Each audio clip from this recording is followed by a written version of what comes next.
Hello students. आज हम coordinate geometry का एक बहुत ही इंटरेस्टिंग चैप्टर स्टार्ट करने वाले हैं जिसका नाम है थ्री डायमेंशनल ज्योमेट्री। तो चलिए अब हम यह देख लेते हैं कि इस चैप्टर की पढ़ने की जरूरत क्यों पड़ी। अभी तक हम सभी coordinate geometry two dimensional space में पढ़ते आ रहे थे, जिसमें हम किसी भी प्लेन में प्रेजेंट पॉइंट की एग्जैक्ट लोकेशन फाइंड करने के लिए टू परपेंडिकुलर लाइंस का यूज करते थे, जिन्हें हम कोऑर्डिनेट एक्सेस कहते थे एंड इस प्लेन को कोऑर्डिनेट प्लेन कहते थे। अब माना हमारे पास एक बॉल है, इसे जब हम थ्रो करते हैं तब इसका जो पाथ है वह कुछ इस प्रकार का है।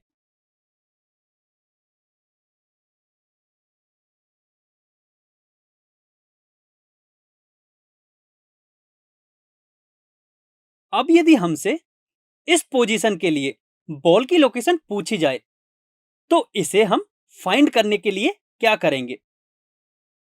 इसे फाइंड करने के लिए हम कोऑर्डिनेट एक्सेस से परपेंडिकुलर डिस्टेंस फाइंड करेंगे।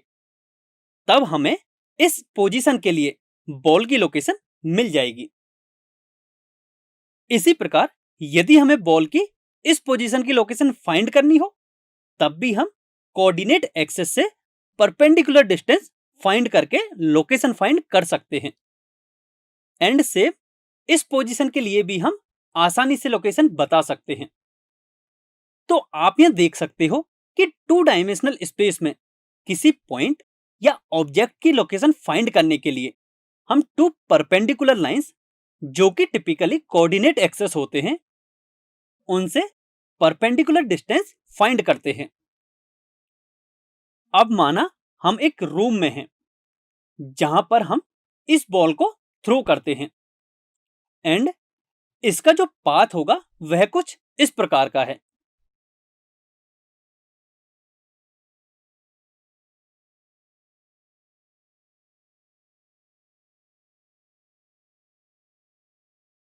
अब यदि हमसे बॉल की इस पोजीशन के लिए लोकेशन पूछी जाए तो क्या हम बता सकते हैं?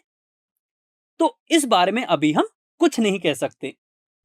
अब यदि हमें बॉल की इस पोजीशन के लिए दोनों साइड वॉल से इसकी परपेंडिकुलर डिस्टेंस दी गई है, तब क्या हम बॉल की लोकेशन बता सकते हैं? तो इसका आंसर होगा कि अभी हम बॉल की एग्जैक्ट लोकेशन नहीं बता सकते, क्योंकि दोनों साइड वॉल से सेम परपेंडिकुलर डिस्टेंस पर पॉसिबल लोकेशंस ये भी हो सकती हैं, जिसका मतलब ये है कि अभी हम बॉल की एग्जैक्ट पोजीशन का सही लोकेशन नहीं बता सकते। अब यदि हमें बॉल की इस पोजीशन के लिए फ्लोर से भी परपेंडिकुलर डिस्टेंस गिवन है, तो हम देख सकते हैं कि दोनों साइड वॉल्स एंड फ्लोर से दी गई परपेंडिकुलर डिस्टेंसेस के लिए केवल एक ही लोकेशन होगी, जो कि बॉल की एग्जैक्ट लोकेशन है। इसी तरह यदि हमें बॉल की इस पोजीशन के लिए इसकी एग्जैक्ट लोकेशन बतानी है, तब हमें दोनों साइड वॉल्स एंड फ्लोर से परपेंडिकुलर डिस्टेंस पता होनी चाहिए। तब हम बॉल की एग्जैक्ट लोकेशन बता सकते हैं।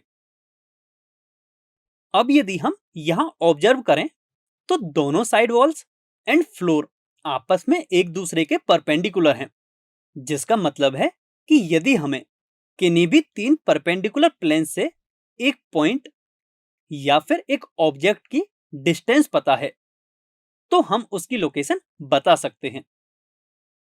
जैसा कि यहां पर लोकेशन फाइंड करने में थ्री परपेंडिकुलर प्लेन्स यूज हो रहे हैं, तो इसे ही हम थ्री डायमेंशनल स्पेस और थ्री डायमेंशनल ज्योमेट्री कहते हैं।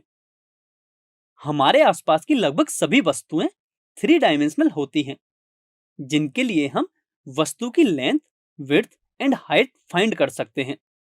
तो इस चैप्टर में हम थ्री डायमेंशनल स्पेस के बारे में ही डिटेल में पढ़ेंगे। तो चलिए अब हम अपना पहला टॉपिक स्टार्ट करते हैं, जिसमें हम थ्री डायमेंशनल स्पेस के इंट्रोडक्शन के बारे में पढ़ेंगे। यहां जो 3D लिखा हुआ है उसका मतलब होता है थ्री डायमेंशनल।